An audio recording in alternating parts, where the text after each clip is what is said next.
আমাদের আজকের রেসিপি এঁচোড়ের জনকান্য। এটি একটি ঐতিহ্যবাহী বাঙালি পদ এবং ঠাকুরবাড়ির রান্নার থেকে অনুপ্রাণিত।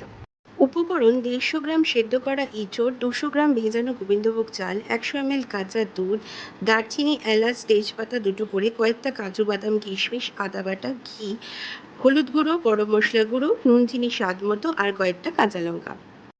এরপর কড়াইয়ে 2 চামচ ঘি গরম করে তার মধ্যে একে একে তেজপাতা, দারচিনি, এলাচ দিয়ে অল্প একটু নাড়াচাড়া করে কাজু বাদাম আর কিশমিশগুলো দিয়ে দিতে হবে।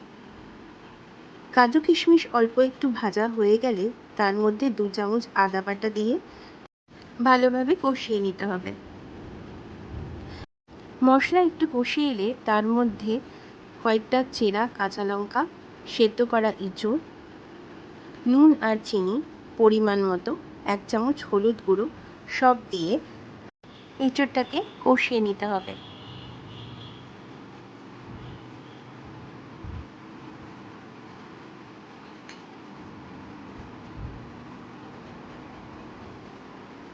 এঁচোড়টা কষানো হয়ে গেলে তার মধ্যে আগে থেকে ভিজিয়ে রাখা গোবিন্দভোগ চাল দিয়ে আবার ভালো করে নাড়তে হবে।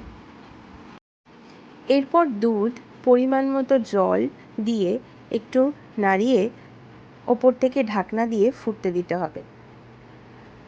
একটু পরে ঢাকনা খুলে ভালো করে নাড়িয়ে আবার ঢাকনা দিয়ে চাল সেদ্ধ হয়ে গেলেই ওপর থেকে গরম মশলা গুঁড়ো ছড়িয়ে দিলেই তৈরি এঁচোড়ের জনকান্য। বাড়িতে কোনো পুজোর দিনে বা নিরামিষ রান্নার দিনে বানিয়ে ফেলুন এঁচোড়ের জনকান্য।